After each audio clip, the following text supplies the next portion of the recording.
Hi guys, welcome to education wave success made easy plant kingdom part 13। तो आज की इस वीडियो में हम पढ़ेंगे एंजियोस्पर्म्स के बारे में।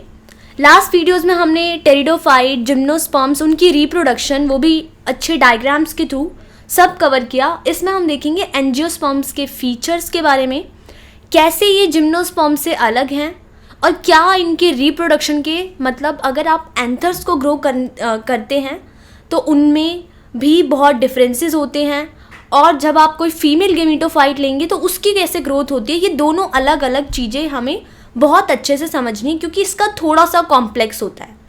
नाउ एंजियोस्पर्म्स और फ्लावरिंग प्लांट बोलते हैं। सो द डिफरेंस यहाँ पे आपको एक पता लग गया होगा। अगर आपने मेरी लास्ट वीडियोस देखी होंगी तो आपको पता चल गया होगा कि जिम्नोस्पर्म्स में मैंने आपको समझाया था कि जिम्नोस्पर्म्स में सीड्स तो होते हैं, नेकेड सीड्स होते हैं, मतलब कि आप सीड्स को देख सकते हैं, बट वो फ्लावरलेस थे, उनके अंदर कोई फ्लावरिंग नहीं हुई थी सीड फॉर्मेशन से पहले। लेकिन एंजियोस्पर्म्स में पहले फ्लावरिंग, उनको हम फ्लावरिंग प्लांट्स के नाम से जानते हैं।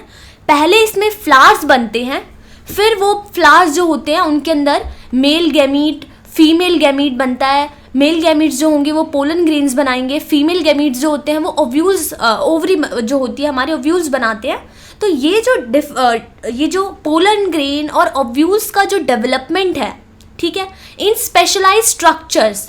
अब ये जो मेल गैमीट है, मतलब कि ये जो पोलन ग्रेन्स हैं वो भी एक स्ट्रक्चर होता है जिसको आप बोलोगे एंथर। वो बायलॉब्ड होता है, ऐसा कुछ दिखता है वो एंथर, ठीक है। उसके अंदर अगर आप इसके अंदर भी जाओगे तो इस बायलॉब्ड स्ट्रक्चर को जब आप खोलेंगे तो कुछ ऐसा दिखता है। ये वाला बायलॉब्ड था वो ऐसा कुछ, और यहाँ पे वाला जो होता है वो ऐसा कुछ, ठीक है। इसके अंदर भी हमारा यहाँ पे माइक्रोस्पोरेंजिया होता है, जिसके अंदर हमारा मदर सेल होता है और वो पोलन ग्रेन्स बनाता है, ठीक है। तो इतना ज़्यादा, मतलब इसको भी मैं आपको अच्छे से डिटेल में समझाऊंगी जब हम एंथर्स के बारे में पढ़ेंगे, मेल गैमेटोफाइट के बारे में पढ़ेंगे। तो अभी आपको ये कि यहाँ पे ये जो स्पेशलाइज्ड स्ट्रक्चर का यही मतलब है कि ये जो बायलॉब्ड एंथर है, इसके अंदर ये जो हमारे माइक्रोस्पोरेंजिया है, जिसके अंदर वॉल होती है एक टेपिटम, उसके अंदर जाके हमारे पोलन ग्रेन्स ग्रो करते हैं। तो ये स्पेशलाइज्ड स्ट्रक्चर्स डेवलपमेंट जो होती है वो किस में देखने को मिलती है आपको? एंजियोस्पर्म्स के अंदर। And they are called flowers. वही कि जब तक वो फ्लावर नहीं बनेगा, फ्लावर के अंदर एंथर्स नहीं होंगे और उस फ्लावर के यहाँ पे ओवरी नहीं होगी, तो फ्लावर होना सबसे ज़्यादा इम्पॉर्टेंट है। And then the seeds are enclosed by fruits. तो जो सीड्स जो इसमें ग्रो करते हैं वो नेकेड नहीं होते, ठीक है। जैसे कि आपने साइकस वगैरह में क्या देखा था, जो सीड था वो नेकेड था, ठीक है, सीधा सीड्स हमारे वहाँ पे ग्रो करने लग जाते हैं। लेकिन यहाँ पे क्या होता है कि जो हमारा फ्रूट होता है उससे कवर होता है, मतलब कि जब आप कोई फ्रूट खाते हैं तो उसके अंदर सीड होता है। कोई सा भी एग्जाम्पल ले लीजिए आप, जैसे कि आपने मैंगो का एग्जाम्पल लिया, वो एंजियोस्पर्म्स की कैटेगरी में क्यों आएगा? क्योंकि जो पूरा सीड बीच में आप देखते हो वो पूरे फ्रूट के अंदर कवर होता है, आप उसको देख नहीं सकते, वो नेकेड सीड्स नहीं होते, ठीक है। तो ये थे हमारे examples. Now the angiosperms are exceptionally large group of plant occurring in wide range of habitats. तो जितने भी हमारे हैबिटेट्स हैं यहाँ पे, चाहे आप कोई भी हैबिटेट ले लीजिए, एक्वेटिक ले लीजिए, लैंड उस पर ले लीजिए, टेरेस्ट्रियल ले लीजिए, वहाँ पर एक्सेप्शनली बहुत ज़्यादा लार्ज ग्रुप ऑफ प्लांट्स जो होता है वो एंजियोस्पर्म के ही देखे जाते हैं। They range in the size from tiny almost microscopic wolffia to tall tree of eucalyptus, जो कि 100 मीटर्स का होता है। तो आप एंजियोस्पर्म्स के अंदर बहुत छोटा एक साइज से लेके, जिसको नाम है वुल्फिया, ठीक है, वहाँ जो कि बिल्कुल माइक्रोस्कोपिक उसमें देख सकते हैं आप साइज़ का ट्री होता है ये। किस रेंज तक? अगर आप सबसे टॉलेस्ट ट्री देखें, यूकैलिप्टस जिसे बोलते हैं, तो दोनों ही तरीके की आपको कैटेगरी वहाँ पे देखने को मिलती है एंजियोस्पर्म्स के अंदर। ये जीरोफिटिक होते हैं। जीरोफिटिक मैंने आपको बताया था कि जो कि ड्राई कंडीशन ज़्यादा प्रेफर करते हैं। They bloom in deserts also after the shower and they may behave as ephemerals in deserts. तो डेजर्ट्स के अंदर ये एफेमेरल्स की तरह बिहेव करते हैं, ठीक है। एंड डेजर्टी एरियाज़ के अंदर ब्लूम जो होता है, मतलब कि ये इनके जो फ्लावर्स होते हैं अगर आप उनको देखेंगे वो ब्लूम भी करते हैं, ठीक है। तो ये जो एंजियोस्पर्म्स होते हैं वो ज़ीरोफाइट्स एक तरीके से आप इनको मान सकते हैं, ठीक है। मतलब कि ये ड्राई कंडीशंस में पाए जाते हैं, और जहाँ पे भी आप ड्राई थोड़ा ह्यूमिडिटी देखेंगे वहाँ पे क्या होते हैं, आप एंजियोस्पर्म्स देखने को मिल सकते हैं। तो ज़्यादातर ऑब्वियसली मैंने आपको लास्ट टाइम भी बताया था कि जो ज़ीरोफिटिक थे हमारे, कौन थे, हमारे जो जिम्नोस्पर्म्स थे वो थे हमारे ज़ीरोफिटिक नेचर के थे, ठीक है। नाउ वहाँ पे हमने क्या देखा था, तो सबसे ज़्यादा एग्जांपल्स मैंने आपको बताया था कि हिमाचल साइड में देखने को मिलते हैं, जहाँ पे भी थोड़ी ज़्यादा देख सकते हैं, वहाँ पे आपको बहुत सारे जिम्नोस्पर्म्स देखने को मिलेंगे। सिमिलरली एंजियोस्पर्म्स भी आपको हर जगह देखने को मिल सकते हैं जहाँ पे भी ह्यूमिडिटी हो, ड्राई कंडीशंस हो, ठीक है। और डेजर्टी एरियाज़ में भी देखने को मिल सकते हैं। And they behave as ephemerals in desert, मतलब कि काफ़ी टाइम तक आपको ये दिख सकते हैं डेजर्ट्स के अंदर, ठीक है। तो ये एक तरीके से एफिमेरल्स की तरह बिहेव करते हैं, जो कि बहुत शॉर्ट पीरियड ऑफ टाइम के लिए वहाँ पे रहते हैं उन डेजर्ट्स एरियाज़ में। एंड जाइलम कंटेनिंग वेसल्स, इनके जाइलम के अंदर वेसल्स कंटेन करते हैं ये। जिम्नोस्पर्म्स ने हमने देखा था कि उनका जो जाइलम था वो सिर्फ पेरेन्काइमेटिस और किसका बना था, हमारी ट्रैकिड्स का बना था। लेकिन यहाँ पर डिफरेंस ये है कि इसका जो जाइलम होता है वो वेसल से बना है, जो फ्लोएम होता है उसके अंदर सीव ट्यूब्स और कंपेनियन सेल्स प्रेजेंट होते हैं। इतना डिटेल में मत जाइए कि ये सब क्या चीज़ें होती हैं, बस आपको ये जानना है कि जो जाइलम है उसके अंदर वेसल्स कंटेन करता है, वो फ्लोएम जो है वो sieve tubes and companion cells. Secondary growth occurs in stem root of some angiosperm placed in group dicot, जिसके अंदर भी सेकेंडरी ग्रोथ देखी जाती है, मतलब स्टेम और रूट के फॉर्मेशन के बाद भी उनमें कुछ चेंजेस, मतलब कि उनको बोलते हैं हम, उनके बाद भी अगर रूट फॉर्मेशन और स्टेम फॉर्मेशन हो जाती है हम उसे बोलते हैं प्राइमरी ग्रोथ होना, उसके बाद भी उनमें कुछ चेंजेस होने को सेकेंडरी ग्रोथ होना।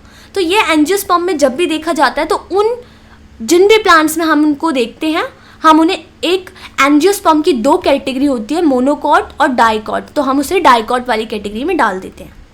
नाउ आप एंजियोस्पर्म्स का क्लासिफिकेशन कैसे करेंगे, तो मैंने अभी आपको बताया कि उनके अंदर दो कैटेगरीज होती है, मोनोकॉट और डाइकॉट।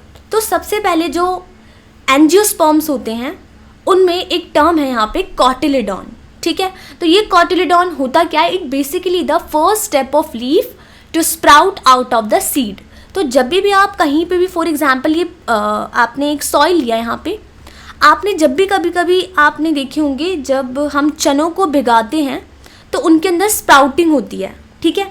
तो वो जो स्प्राउटिंग होती है ना, वो जो पहला आपने देखा होगा ऐसे करके, जो हमारा जो चना होता है इस शेप में कुछ, तो उसके अंदर जो स्प्राउटिंग होती है ऐसे करके, उससे जो पहली जो लीफ होती है, first set of leaves sprout out of the seed.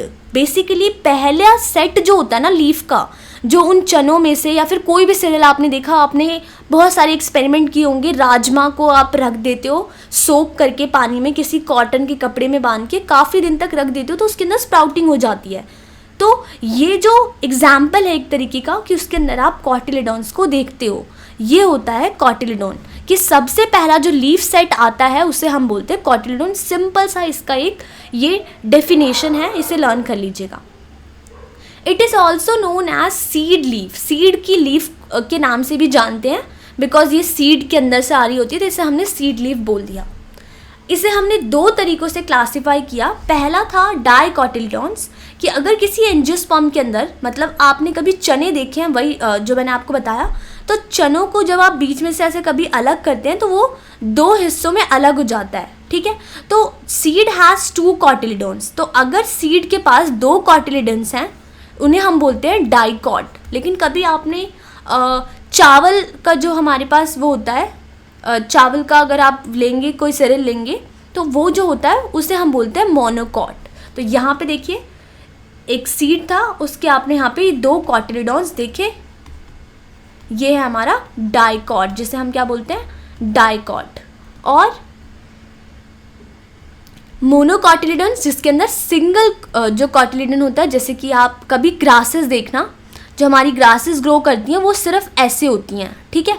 वो ऐसे दो हिस्सों में ऐसे जा नहीं रही होती हैं, वो सिंपल एक ऐसे उगेगी, हर जगह आपको ऐसे ही दिखेगी, हर जगह ऐसे ही दिखेगी, हर जगह ऐसे ही दिखेगी, ठीक है। तो ग्रासेस सबसे बेस्ट एग्जाम्पल होती हैं मोनोकॉट का। कभी आप बैम्बू देखिएगा वो भी होते हैं, तो कभी आप ग्रेन्स, जैसे कि मैंने अभी आपको बताया जो ग्रेन्स होते हैं उसमें भी वो भी जो होते हैं वो हमारे मोनोकॉट के एग्जाम्पल है, जिसके अंदर चावल ले लिया आपने या फिर गेहूँ देखा है आपने, वो ले लिया आपने, तो ये सब चीज़ें जो होती हैं मोनोकॉट्स के अंदर गिनी जाती हैं। नाउ अगर आपने डिस्टिंग्विश करना है कि ये मोनोकॉट है या डाइकॉट, अगर आपके सामने मैंने बहुत सारे फ्लावर्स रख दिए किसी भी प्लांट के लाके, या फिर मैंने आपको बोला कि किसी भी तरीके से आपको डिस्टिंग्विश करना है, मैंने आपको 2 ट्रीज़ दे दिए मेरे सामने और आपको पता लगाना है कि ये कौन से हैं, तो ऑब्वियसली आप ये तो नहीं देखने जाएंगे कि उसके अंदर जो सीड्स हैं उनको मैं पहले ग्रो करूँगा और उसके अंदर की स्प्राउटिंग देखूंगा कि वो डाइकोटिलेडोन्स हैं या मोनोकॉट्स हैं, ठीक है। तो उसको डिफरेंशिएट करने के लिए हमारे पास एक बहुत अच्छे तरीके हैं कि पहली बात उनके फ्लावर्स लीजिएगा, उनके पेटल्स को यूज़ करके आप देख सकते हैं, एंड दूसरी चीज़ होती है उनकी लीव्स को देख सकते हैं। तो मोनोकॉट्स में क्या होता है ना, जो फ्लावर्स होते हैं उनके पास मल्टीपल ऑफ 3 मतलब कि ट्राइमेरस होते हैं। फॉर एग्जांपल अगर मैंने आपको ये ट्री दिया तो यहाँ पे भी था 1 2 3 और यहाँ पे भी 3, तो ये हमेशा ट्राइमेरस, तो यहाँ पे 3 के ग्रुप में, यहाँ पे 3 के ग्रुप में। तो ट्राइमेरस कंडीशन में जब भी आपको कोई फ्लावर दिखे, अगर उसके अंदर कुछ 3 के साथ होंगे, मान लीजिए यहाँ पे 9 भी हो सकते हैं, लेकिन वो हमेशा 3 के ग्रुप में, यहाँ पे 3, यहाँ पे 3, यहाँ पर भी 3, ठीक है। तो यहाँ पे ये 3, यहाँ पे ये 3, तो ये हमेशा ट्राइमेरस जब भी आपको दिखे इट मीन्स वो कौन से कैटेगरी का है, मोनोकॉट। और डाइकॉट्स यूजुअली हैव टेट्रामेरस या फिर पेंटामेरस फ्लावर्स। जो अगर आपको ऐसा कोई फ्लावर दिखे जिसके अंदर सिर्फ 4 या फिर आपको ऐसे मान लीजिए कि 5 पेटल्स आपको सिर्फ दिख रहे हैं उसमें, तो वो है हमारा डाइकॉट, ठीक है। तो फ्लावर्स की हेल्प से आपने पता लगा लिया कि वो मोनोकॉट है या डाइकॉट। लीव्स में क्या होता है, पैरेलल वेनेशन और रेटिकुलेट वेनेशन। अब पैरेलल क्या होती है, कभी आप कोई लीफ देखना, ठीक है, कभी कभी आप देखना उसकी जो वेनेशन होती है, जो वीन्स होती है ना, बिल्कुल सीधी सीधी जा रही होती है, बिल्कुल पैरेलल, एक दूसरे के पैरेलल, कुछ नहीं होता, सीधी सीधी जा रही होती हैं। और कुछ कुछ लीव्स पे क्या होता है, आपने ऐसा देखा होगा कि वो यूं यूं ऐसे ऐसे ऐसे ऐसे ऐसे करके मूव कर रही होती हैं, है ना। तो इसे हम बोलते हैं, जो नेट लाइक स्ट्रक्चर है ये होता है हमारा रेटिकुलेट वेनेशन, और ये वाला जो हमारा बिल्कुल पैरेलल है वो उसे हम बोलते हैं पैरेलल वेनेशन। अब ये जो वेनेशंस हैं ये बताती हैं कि वो मोनोकॉट है, तो जब भी पैरेलल सिंपल से दिखे वो है मोनोकॉट, और जो ऐसे नेट लाइक स्ट्रक्चर में दिखे वो है हमारा डाइकॉट। ऑब्वियसली डाइकॉट प्लांट है वो हमारा, ठीक है, एंजियोस्पर्मिक प्लांट है। नाउ ये सारी चीज़ें थी बेसिक चीज़ें। अब हमें देखना है सबसे इम्पॉर्टेंट रिप्रोडक्शन। तो रिप्रोडक्शन में घुसने से पहले अगर आपको, ऑब्वियसली मैं आपको बताऊंगी कि जो एंथर है उसकी टोटल जो डिटेल्स हैं कि कौन सा मदर जो इनका मदर सेल होता है, उससे पहले वो हैप्लॉइड बनाते हैं, फिर हैप्लॉइड से पोलन ग्रेन्स बनते हैं, माइटोटिक डिवीजन कब होता है, मियोटिक, फिर इस पोलन ग्रेन के अंदर भी 2 ऐसे सेल्स होते हैं जो कि 2 मेल गैमीट्स बनाते हैं। तो ये थोड़ा सा कॉम्प्लिकेटेड आपको सुनने में लगेगा, लेकिन जब मैं समझाऊंगी तो बिल्कुल अच्छे से डायग्राम्स के थ्रू। तो सबसे पहले जो चीज़ें आपको जाननी है वो ये है कि ये जो एंजियोस्पर्म होता है उसके 2 फेजेस होते हैं, गैमेटोफिटिक और स्पोरोफिटिक स्टेज। ये दोनों ही चीज़ें आपको अच्छे से क्लियर होंगी क्योंकि मैंने आपको लास्ट वीडियोस में दिखाया था, जो हमारा जिम्नोस्पर्म था, मैंने उसमें ही क्लियर की थी ये सारी चीज़ें। और ब्रायोफाइट्स के अंदर भी कि कोई भी प्लांट, फॉर एग्जांपल ये जो प्लांट है, ठीक है, जिसके ऊपर हमने कोई कुछ भी ग्रो किया, तो ये हमारा जितने देर के लिए जिस भी स्टेज में, फॉर एग्जांपल इसकी जो लाइफ स्पैन है सबसे ज़्यादा वो किस फॉर्म में सर्वाइव करता है। फॉर एग्जांपल ये जो प्लांट है वो इसके जो क्रोमोसोम्स हैं, फॉर एग्जांपल वो डिप्लॉइड हैं या फिर हैप्लॉइड हैं, वो ये बताते हैं कि वो कौन सी स्टेज का है। अगर इस पूरे प्लांट के पास डिप्लॉइड नंबर ऑफ क्रोमोसोम्स हुए तो ये है एक स्पोरोफिटिक स्टेज में, ठीक है। और अगर कोई प्लांट मैंने लिया और उसके क्रोमोसोम्स हैं हैप्लॉइड नंबर्स में, तो वो है हमारा गैमेटोफिटिक प्लांट, ठीक है, तो वो है हमारा गैमेटोफिटिक प्लांट। तो दीज एंजियोस्पर्म्स हैव 2 फेजेस। अब एंजियोस्पर्म में कौन सी डोमिनेंट होती है, मतलब कि सबसे ज़्यादा समय तक कौन सी रहती है, या फिर किससे आप स्टार्ट करते हो, कह सकते हो कि उनके जो प्लांट्स हैं, मेन जो हमारी रिप्रोडक्शन होगी, प्लांट जो हम लेते हैं, वो जो प्लांट होता है वो डोमिनेंट फेज जो होता है एंजियोस्पर्म्स के अंदर वो होता है स्पोरोफिटिक फेज, ठीक है। स्पोरोफिटिक फेज जो होता है वो प्लांट हमारा स्पोरोफिटिक होगा। मतलब कि जो प्लांट हम लेंगे वो स्पोरोफिटिक फेज में होगा, ठीक है, मतलब उसके जो क्रोमोसोम्स होंगे वो डिप्लॉयड नंबर में होंगे। Now angiosperms like gymnosperms are heterosporous. तो जैसा कि हमने जिम्नोस्पर्म्स में देखा था कि वहाँ पर भी 2 तरीके के स्पोर्स प्रोड्यूस करते हैं, वो डिफरेंट टाइप के। हेट्रोस्पोरस मतलब कि जो एक होता है वो माइक्रोस्पोर्स होता है। तो ये जो माइक्रोस्पोर्स होते हैं ये क्या होते हैं, नंबर में अगर आप इनका साइज देखेंगे, माइक्रोस्पोर्स हमेशा मेल गैमीट्स होते हैं, ठीक है। मेल गैमीट जो होगा वो हमेशा स्मॉल साइज में होता है, ये रिमेंबर करिएगा। एंड जो मेगास्पोर्स हैं ये है हमारा फीमेल गैमीट। मेगा मतलब बिग, तो ये होता है हमारा बिग, इससे लार्ज साइज में होता है, ये भी कह सकते हो। तो ये लार्ज साइज में, जिसको हम बोलते हैं ओव्यूल, ठीक है। और जो एंथर जो स्मॉल साइज में है वो उसको मान लीजिए एक तरीके से पोलन ग्रेन्स, ठीक है, जिसके अंदर से हमारा मेल गैमीट निकलेगा। तो ये था हमारा microspores, megaspores, reproduction in angiosperm. इसके आगे मैं आपको बताऊंगी कि जो भी एंथर के अंदर, पोलन ग्रेन्स के अंदर क्या डिविजन्स हुई, माइटोटिक, मियोटिक, फीमेल गैमेटोफाइट मतलब ओवरी के अंदर वो जो 8 polar nuclei formation, endosperm formation, ये सब मैं आपको नेक्स्ट वीडियो में बताऊंगी। Thank you so much. Instagram पे आप हमें फॉलो कर सकते हैं एंड सीधा वहाँ पे आप हमें अप्रोच कर सकते हैं।